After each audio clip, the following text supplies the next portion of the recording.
Assalamualaikum warahmatullahi wabarakatuh.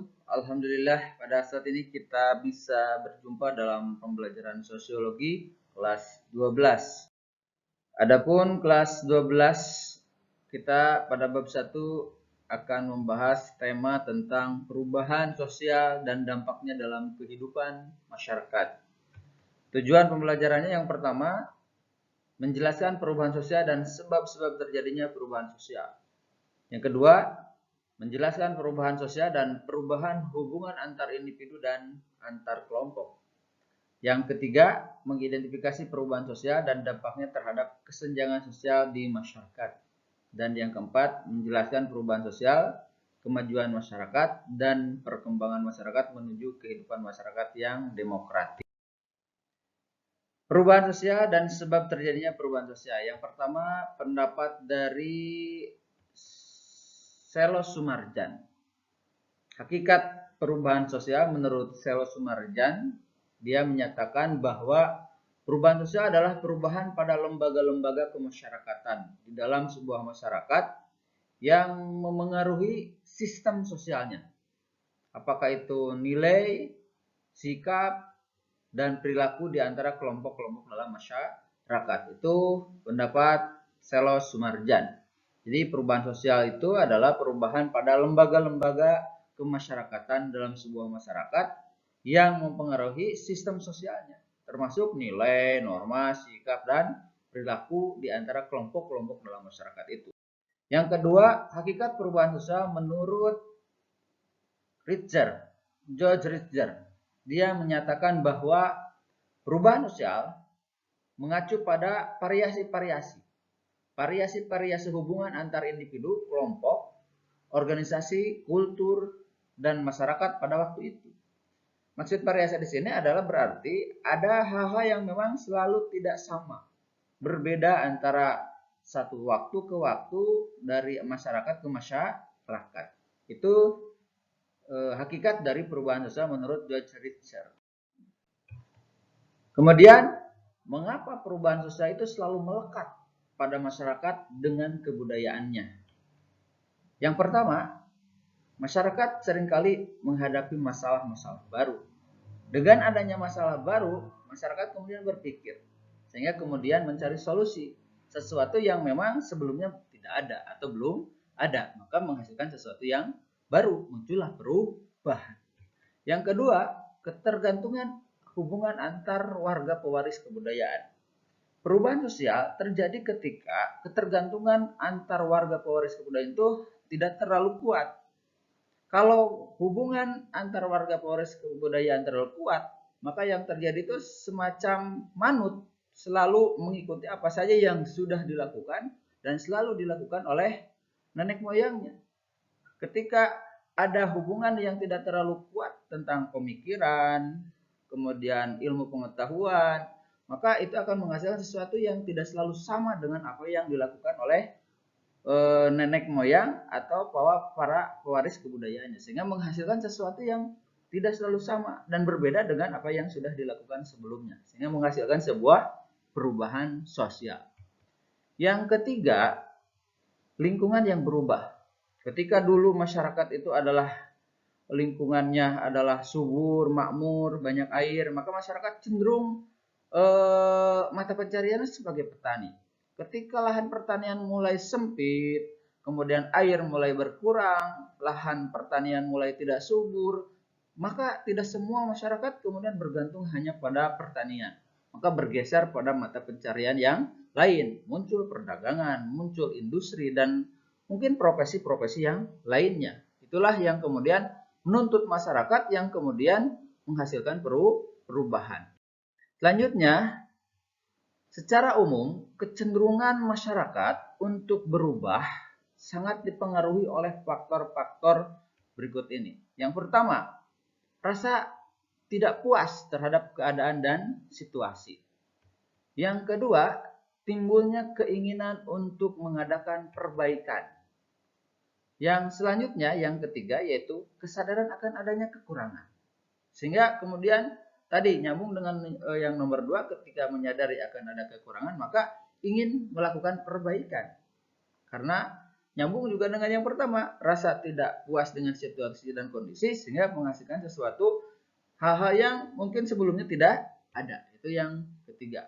Yang keempat, adanya usaha untuk menyesuaikan diri dengan situasi dan kondisi. Misalnya tadi lingkungan yang berubah, kebutuhan yang kompleks.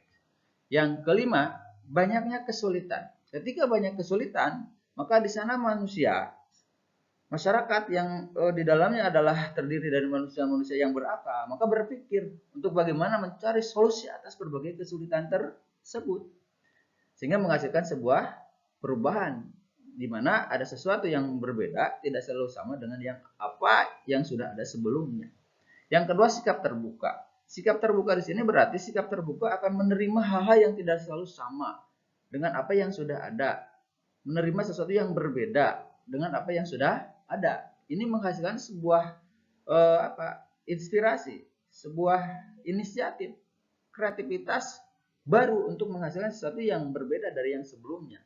Dengan sikap terbuka inilah kemudian sangat terbuka peluang terjadinya perubahan sosial. Yang ketujuh, tingkat kebutuhan masyarakat yang semakin kompleks. Seiring dengan jumlah penduduk yang semakin banyak, maka tingkat kebutuhan juga semakin kompleks, persaingan semakin kuat. Maka di sanalah kemudian manusia yang berpikir, yang berakal, kemudian menghasilkan sesuatu yang berbeda dari sebelumnya, sehingga menghasilkan sebuah perubahan-perubahan dan serangkaian perubahan yang kemudian menghasilkan perubahan sosial. Yang kedelapan adalah sistem pendidikan. Dengan adanya sistem pendidikan yang baik, menjadikan manusia itu tidak hanya selalu menuruti apa yang sudah ada, tetapi mereka berpikir menemukan sesuatu yang mungkin adalah belum ada. Itulah yang kemudian disebutnya inovasi. Sesuatu yang memang baru, bermanfaat bagi kehidupan masyarakat. Itu secara umum kecenderungan masyarakat kenapa selalu berubah.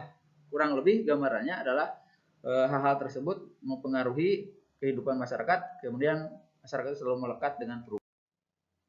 Selanjutnya, kecenderungan masyarakat juga bisa mempertahankan nilai lama. Kenapa ada nilai-nilai lama yang dipertahankan dalam masyarakat? Pertama, adanya unsur yang memiliki atau mempunyai fungsi tertentu dan sudah diterima oleh masyarakat. Misalnya sistem gotong royong. Sistem gotong royong dalam masyarakat modern sekarang tetap diupayakan dipertahankan. Walaupun masyarakat sudah berubah dari tradisional ke modern. Kenapa gotong royong ini kemudian dipertahankan? Karena memiliki fungsi yang sangat bermanfaat dan urgen bagi keutuhan kehidupan masyarakat. Maka ini tetap dipertahankan. Walaupun ini muncul sejak dahulu, sejak zaman masa tradisional. Sedangkan sekarang zaman modern. Yang kedua, adanya unsur-unsur yang diperoleh melalui proses sosialisasi sejak kecil. Misalnya, makanan pokok. Karena makanan pokok kita dapatkan melalui proses sosialisasi sejak kecil, itu ada cenderung sulit untuk bisa berubah. Dan itu cenderung adalah selalu dipertahankan. Karena apa yang kita dapatkan sejak kecil. Mungkin juga adalah ideologi, mungkin juga adalah norma, mungkin juga adalah kebudayaan yang sudah menempel kuat dalam diri kita. Termasuk mungkin bahasa. Kalau kita dari sejak kecil berbahasa Sunda, berbahasa Jawa, maka untuk bisa berubah ke bahasa yang lain mungkin tidak semudah dengan bagaimana kita berubah seperti secepat apa yang kita inginkan, tetapi mungkin melalui proses yang agak lama. Yang selanjutnya, yang ketiga adalah adanya unsur-unsur yang menyangkut agama dan religi. Karena agama dan religi ini terkait dengan masalah keyakinan, sehingga perubahan yang terjadi pun itu akan sangat lambat. Bisa berubah, tapi itu akan sangat sulit dan cenderung dipertahankan karena tidak hanya berkaitan dengan aspek rasionalitas dan logika, tetapi terkait dengan masalah keyakinan. Yang keempat, adanya unsur-unsur yang menyangkut ideologi. Hampir sama dengan agama dan religi, ideologi itulah pemikiran yang tertanam kuat dalam diri manusia, sehingga ketika itu menjadi sebuah keyakinan, pemikiran yang tertanam kuat untuk bisa mengubah pola pikirnya tersebut itu adalah agak sulit dan cenderung dipertahankan dalam dirinya.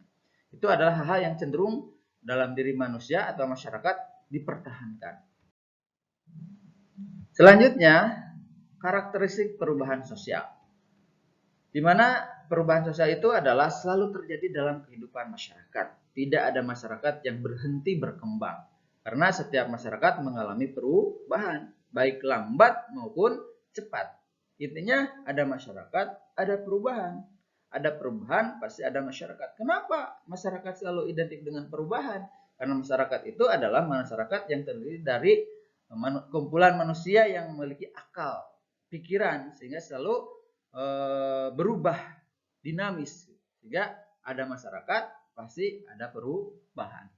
Kemudian yang kedua, perubahan yang terjadi pada lembaga kemasyarakatan tertentu akan diikuti pula oleh perubahan pada lembaga-lembaga sosial lainnya yang berada dalam satu mata rantai. Misalnya, ketika ada perubahan dalam pola pikir, nilai-nilai agama, misalnya yang tadinya tidak agamis menjadi agamis, maka yang berubah itu bukan hanya kehidupan agamanya saja, dalam sistem religinya saja, tetapi dalam sistem ekonomi juga akan terpengaruhi, dalam sistem sosialnya juga akan terpengaruhi. Kalau dia dulunya tidak agamis, mungkin sistem ekonominya juga adalah cenderung tidak mengharamkan riba, tetapi ketika dia sudah agamis, maka dalam ekonominya cenderung ke syariah misalnya. Sistem sosialnya mungkin lebih islami atau lebih agamis. Maka ketika satu sistem sosial berubah, maka akan mempengaruhi sistem sosial yang lainnya. Dalam artian satu lembaga dia berubah, maka lembaga yang lain juga ikut berubah. Lembaga pendidikan maju, maka ekonomi juga akan terpengaruhi. Kebudayaan juga akan terpengaruhi. Agama juga akan terpengaruhi. Jadi akan selalu saling mengikuti perubahan satu dengan perubahan yang lainnya. Yang ketiga, perubahan yang cepat biasanya akan menyebabkan disorganisasi. Kenapa? Karena biasanya tidak setiap masyarakat bisa berubah dengan cepat. Ada yang berubah dengan cepat, ada yang menerima perubahan dengan lambat. Sehingga kemudian akan memunculkan ketidaksiapan masyarakat akan perubahan itu sendiri. Sehingga menyebabkan kegoyahan atau disorganisasi. Kadang-kadang terjadi konflik antara yang lebih cepat menerima perubahan dengan yang lambat menerima perubahan, sehingga perubahan yang cepat itu cenderung menyebabkan disorganisasi karena ada shock gitu, ada ada perasaan di mana masyarakat belum siap untuk menerima perubahan karena dia terlalu asik dengan apa yang sudah terjadi pada saat-saat sebelumnya, sehingga menimbulkan kegoyahan atau disorganisasi. Yang keempat, perubahan tidak dapat dibatasi pada bidang kebendaan atau spiritual saja, karena kedua aspek itu akan saling terkait satu dengan yang lain. Misalnya, gitu ya, perubahan dalam materi atau harta kekayaan, maka akan terkait dengan masalah spiritual. Bagaimana seorang itu bersedekah yang tadinya adalah tidak mampu, maka sedekahnya adalah terbatas sesuai dengan kemampuan.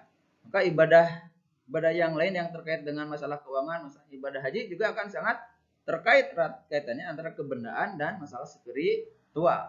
Begitupun dengan pola pikir misalnya. Pola pikir atau wawasan keilmuan dalam bidang agama, maka akan mempengaruhi juga dalam sistem kehidupan sehari-harinya dalam bidang ekonomi, sosial, dan kebudayaannya. Kemudian yang kelima, karakteristik perubahan sosial itu adalah dalam menghadapi sebuah perubahan yang paling penting adalah bagaimana menyikapinya. Sehingga kita tidak menjadi korban perubahan itu sendiri, tapi justru jadi penentu perubahan atau